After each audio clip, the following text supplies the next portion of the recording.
And do I ever love seeing this guy's face? Last week, he made it official after getting back to the bigs earlier this season and, proving to everybody he could still hit. I got some questions about why phone calls didn't come in. I'm sure he does too. But he's decided that's going to be that. And what a career it was for our friend and Orioles legend, Trey Mancini, who's back with us now here on GCR. Trey, what's going on, brother? It's great to see you. Thank you for taking the time, and congratulations on an awesome career. Thanks, Glenn. I really appreciate it, man. How are you doing? I'm great, man. I'm so glad. I'm going to say this phrase, right? Because what it feels like is you got the ability to say, I'm going to do this on my terms, right? That's what it feels like. And maybe you would say that you still, because I just alluded to, like, hey, why didn't more phone calls come in? Maybe there's still some frustration there, but how much easier is it to do this after getting back, kind of proving that all of the work was worth it? It was much easier. And that's why I didn't retire over the last 2 to 3 years when I, quite frankly, considered myself retired a lot of that time. I just didn't want that finality to happen yet in the off chance that somebody called, reached out, and I thought that I could still play. So it definitely made it easier getting up this year. It was just a really cool full circle moment to make it back up to the majors, to play in front of my daughter. And I knew after I got DFA'd and nobody called that I was going to be done, but I just wanted a little bit of time to pass before announcing it. So it feels good, and I'm so happy with how everything turned out, even though the journey wasn't exactly what I thought it would be, Mm-hmm. especially the last 3 years. That's baseball, that's sports, and that's life. That's how it goes. So, I'm just thankful it kind of got to end that way. Did you deal with more of the frustration? Was it I say was it easier this time when the calls didn't come in, or did you still find yourself saying, "Dude, what the hell? I got back to the bigs. I showed I could still hit. What? Why isn't my phone ringing?" Like, I think after experiencing it a couple times, so after spring training at 24 with the Marlins, yeah, they pretty much told me I was going to play once or twice a week in AAA. So I didn't want to do that. I thought that somebody would call. Nobody called. So at that point, I thought I was done. And then the next offseason, I had been hitting with the hope of coming back. The Diamondbacks luckily got me back into the game. And then 3 months into the season, I was, tearing it up. I was playing as well as I ever have, and thought that an opportunity would come up. So I opted out, and then no calls came again, and thought I was done until the Angels hired Brady, and he got me back in. And I knew this time, I am another year older, and I just knew that it probably wasn't going to happen. So I had accepted it. So it wasn't hard for me just because I knew that that was going to happen. I just wanted to ride out being in the majors as long as I could. And it was such a fun experience. And like I said, so cool to be up there. But I expected it. So there was you're no bitterness or regret really, because I knew that it was going to happen like that. I did. That's wild. That's wild. I appreciate being able to be at peace with that. Just be like, hey man, it is what it is. That's the way that it Yeah. goes. Yeah, exactly. Trey, I feel like that's kind of going to dovetail in like the thing that I keep thinking about, right? There's so many what ifs about your career, right? Like there's what if you don't get cancer? What if there's no pandemic situation? What if the Orioles aren't going through a rebuild? And like I feel like there's so many questions that it would be easy to ask. You had an awesome career by any measurement of a normal human being, but there were moments where it looked like you might be ready for a prodigious type of career, and being an all-star and being at that level. Like how have you measured those things and dealt with those what ifs as you've looked at everything that has happened over the course of the last decade? Yeah, it's a really good question. I was kind of asked this last week at one point, and the best way to put it is if you gave me a perspective from when I got drafted in 2013 in the eighth round, I wasn't sure if I was going to sign or go back to Notre Dame for my senior year. And if you told me how my career would have panned out, the good and the bad, everything, I would have done it all over again. I would have taken it a Yeah. hundred times out of 100 at that point. if you go to February of 2020 and tell me how the rest of my career is going to pan out, I wouldn't have believed it for a second. I would have said, there must have been a massive injury or something that happened. And basically there was. So, yeah, things weren't quite the same after that. And yeah, there's a lot of what ifs, but the way I look at it is if I wasn't playing baseball, I wouldn't have survived longer than a year or two max from when I got diagnosed in 2020 with how fast my cancer was growing. I had a mutation that was making it grow more rapidly. That's why I didn't have any physical symptoms at the time either. It just all was happening so quickly before it really showed up. So having that blood test in spring training saved my life. So, I'll take some struggles after that and the career trajectory changing if it means that you get to live a full Man. life, and you'll take that every day of the week, so it makes it a lot easier to not ask those what if questions, because yeah, like 2016 to 2019 were pretty good, and heading into the 2020 season I had no worries in the world and was as confident as I could possibly be. So the world, my world came crashing down after that, and definitely changed me in a lot of ways, and a lot of them in good ways looking back too. So I'm thankful for everything that's happened in my life. Trey Mancini with us here on GCR. I wonder.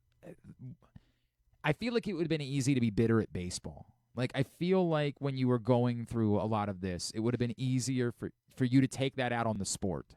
And we talk a lot about it being, a sport of failure. I was talking with Colton about it last week, right? Like, he's obviously been through this quite a bit.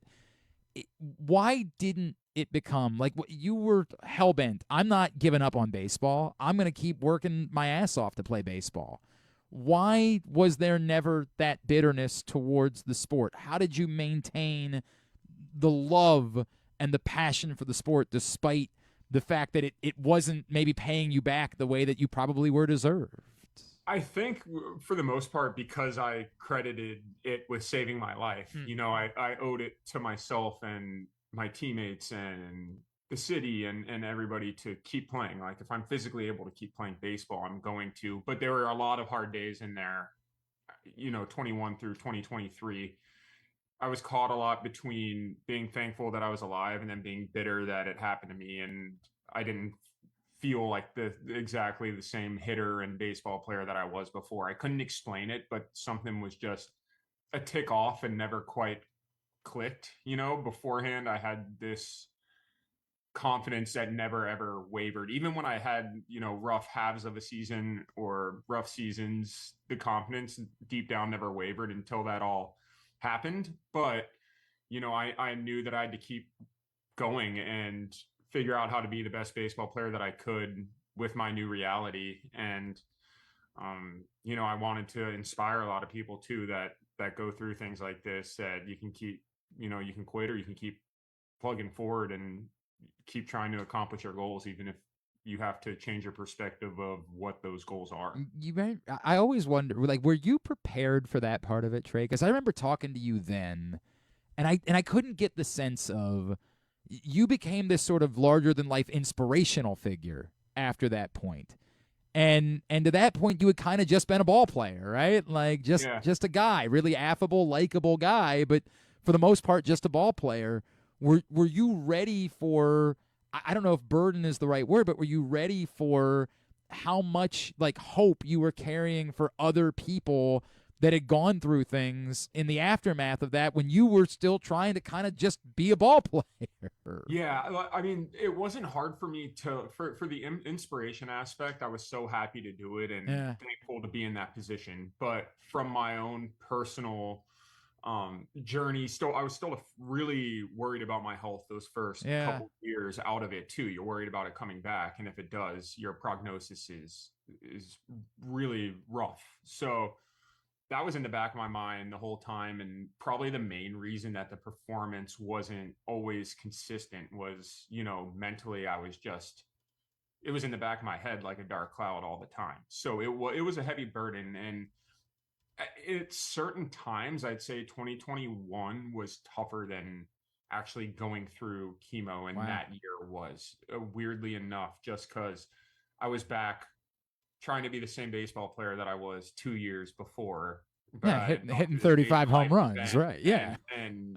and it was really hard on me. I think that I wasn't, and it was a lot to balance, and it took until 2024 being away from the game, thinking I was retired, to kind of reflect, get over that, and also look in the mirror and think about what I could have maybe handled better, done differently.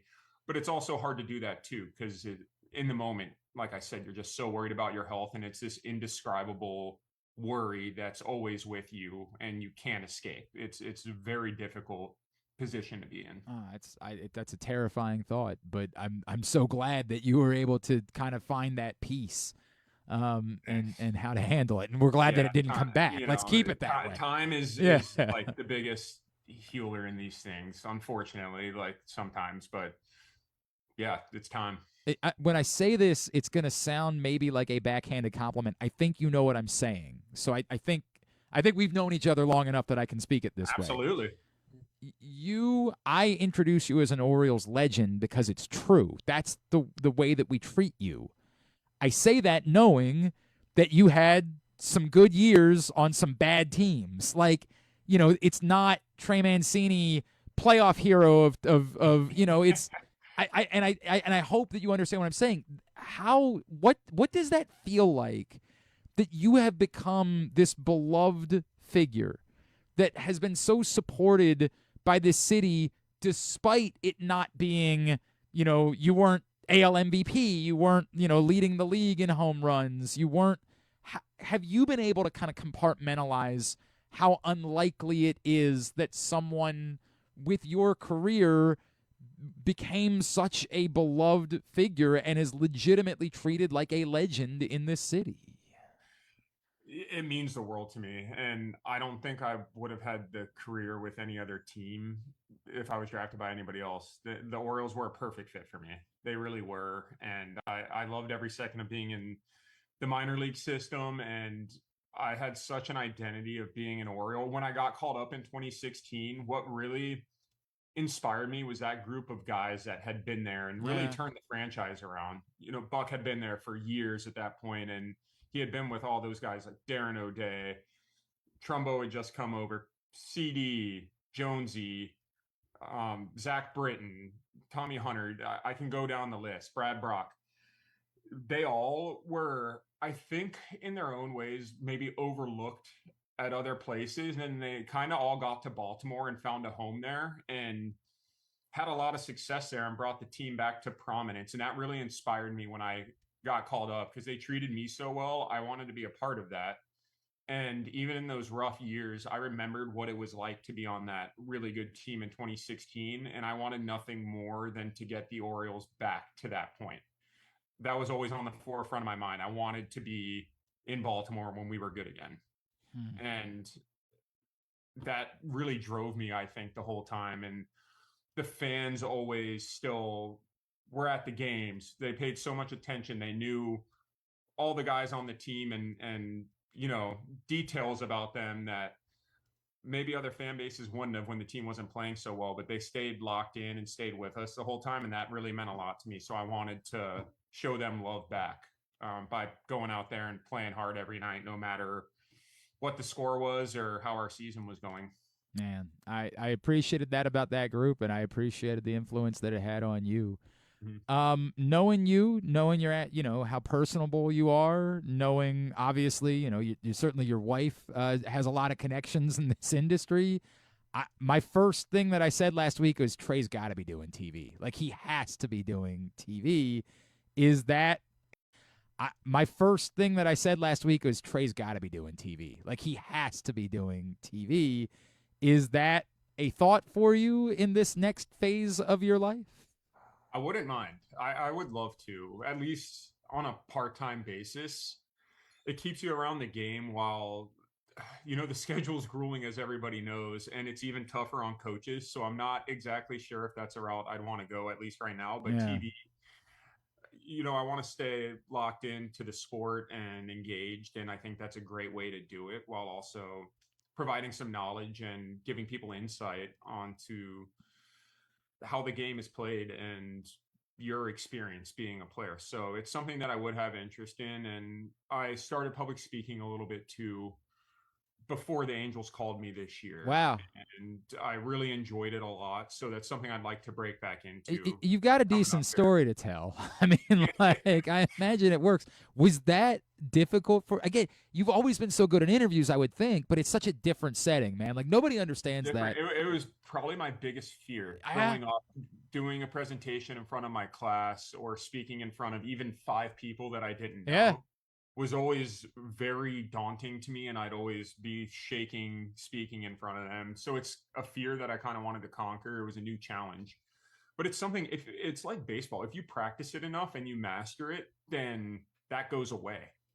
And it's a cool new challenge, I guess you would say. And the story ends a little differently now than when I told it earlier this year too, which is pretty cool, because Yeah. the ending before was like, I gave it my best shot to make it up, and it wasn't in the cards. So it would be fun to do it again with a different ending. That's pretty good. That's pretty good. I like that.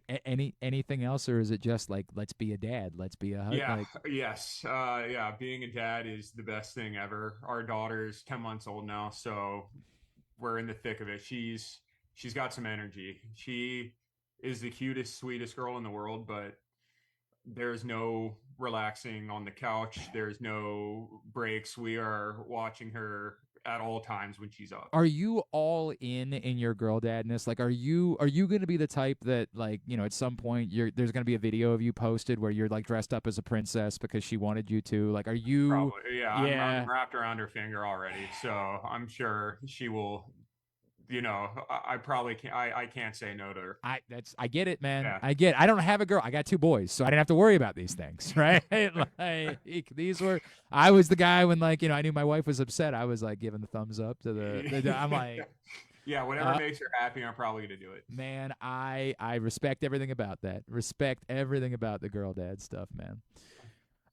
Trey, you know how we feel. Like, how loved you are in the city. You know that, like, you will be able to come back here forever, and it will be nothing but hugs and love and appreciation. I'm so glad that you got to do it, and having proved that you could still do it, that you were capable of it. And how about we just, have another conversation in a few weeks? We just talk baseball. We just All right, yeah, sounds good. If you got, yeah, I'll come on as a guest whenever you'd like. dude, I'll try to follow along and give you what I got. I love that, man. I love everything about it. Grateful for you, brother. Grateful for the career you've Excellent. had. And Yeah, I appreciate your support over the years. I remember in Bowie in 2015 was you were we were excited about you you're too, an man. OG, Like, we man. really So were I excited. appreciate We it. were like, Yeah. this dude, he looks like he's a little bit different. I remember Like, you're like, this guy, he'll never walk, but he will hit. oh man, Trey, you're the best. Love you, man. Happy for Yeah, you. man. Thank Give you, the guys. best to Sarah. Appreciate you. All right, thanks, guys. See you, buddy. Trey Bye. Mancini.